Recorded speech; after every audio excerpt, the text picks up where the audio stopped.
17 tahun 2003. Menurut Undang-Undang Nomor 17 tahun 2003 tentang keuangan negara adalah semua hak dan kewajiban negara yang dapat dinilai dengan uang, serta segala sesuatu, baik berupa uang maupun barang yang dapat dijadikan milik negara, berhubungan dengan pelaksanaan hak dan kewajiban tersebut. Nomor 2 yaitu menjelaskan A. Objek keuangan negara, B. Subjek keuangan negara, 3. Proses terbentuknya keuangan negara, dan 4. Tujuan keuangan negara. Yang pertama, objek keuangan negara. Objek keuangan negara meliputi hak negara untuk memungut pajak dan penerimaan lainnya. Yang kedua, kewajiban untuk membayar utang dan membiayai pelayanan publik. Yang ketiga, seluruh penerimaan dan pengeluaran keuangan negara atau daerah. Yang keempat, kekayaan negara yang dapat dipisahkan maupun tidak dapat dipisahkan. Yang kedua, subjek keuangan negara. Subjek keuangan negara adalah pihak yang mengelola atau menggunakan keuangan negara, yaitu yang pertama pemerintah pusat, yang kedua pemerintah daerah, yang ketiga kementerian atau lembaga, yang keempat BUMN atau BUMD, yang kelima badan lain yang mengelola keuangan negara. C, yaitu proses terbentuknya keuangan negara. Prosesnya dimulai dari yang pertama perencanaan anggaran, yang kedua penyusunan APBN atau APBD, yang ketiga pembahasan dan pengesahan oleh DPR atau DPRD, yang keempat pelaksanaan anggaran, yang kelima pengawasan dan pemeriksaan, dan yang keenam pertanggungjawaban keuangan negara.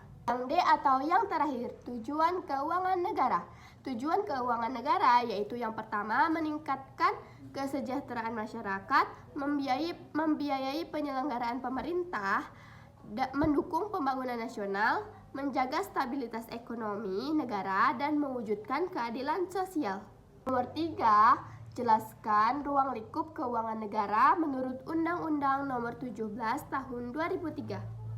Ruang lingkup keuangan negara menurut Undang-Undang Nomor 17 Tahun 2003. Ruang lingkupnya meliputi yang pertama, hak negara untuk memungut pajak, mencetak uang, dan melakukan pinjaman. Yang kedua, kewajiban negara menyelenggarakan layanan umum. Yang ketiga, penerimaan dan pengeluaran negara atau daerah. Yang keempat, kekayaan negara dan daerah. Dan yang kelima, kekayaan pihak lain yang diperoleh menggunakan fasilitas pemerintah. Nomor 4, jelaskan dan berikan contoh penerimaan, pengeluaran, dan pembiayaan negara. A. Penerimaan negara. Penerimaan negara adalah semua uang yang masuk ke kas negara. Contohnya, yang pertama pajak penghasilan, yang kedua pajak pertambahan nilai, bea cukai, dan penerimaan sumber daya alam. B. Pengeluaran negara. Pengeluaran negara adalah dana yang dikeluarkan pemerintah untuk kebutuhan negara, seperti yang pertama gaji pegawai negeri, pembangunan jalan, bantuan sosial, dan anggaran pendidikan dan kesehatan. C. Pembiayaan negara. Pembiayaan negara adalah transaksi untuk menutup defisit atau memanfaatkan surplus anggaran. Yang pertama pinjaman luar negeri, yang kedua penerbitan obligasi uang, yang ketiga obligasi negara, yang ketiga pembayaran cicilan utang. Nomor 5, jelaskan dan berikan contoh bidang keuangan negara.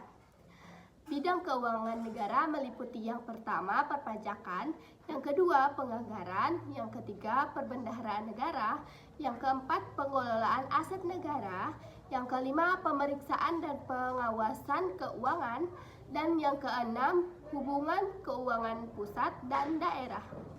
Nomor 6, sebutkan pihak-pihak penguasa pengelolaan negara dan gambarkan alur kuasa tersebut.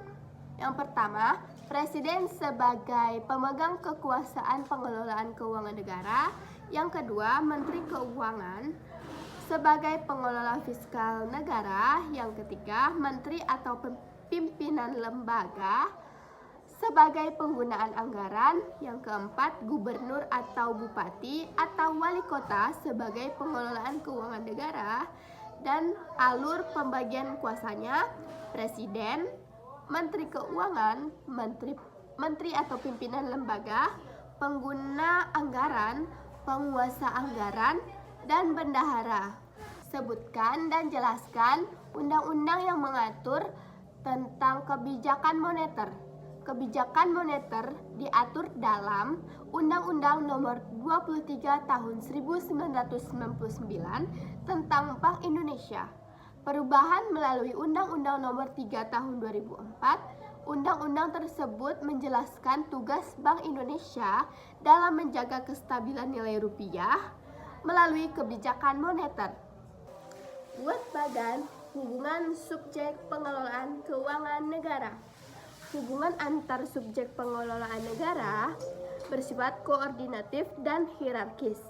Presiden memberikan kewenangan kepada Menteri Keuangan dan kementerian atau lembaga untuk mengelola anggaran. Pemerintah daerah juga mengelola APBD sesuai kewarganegaraan dengan tetap mengikuti peraturan pusat. Paradigma baru dalam pengelolaan keuangan negara. Yang pertama, transparansi. Yang kedua, akuntabilitas. Yang ketiga, efektivitas dan efisiensi. Yang keempat, good governance. Yang kelima, pengelolaan berbasis akrual. Yang keenam, penerapan akuntansi berbasis akrual. Tujuannya agar pengelolaan keuangan negara menjadi lebih terbuka, profesional, dan bertanggung jawab kepada masyarakat.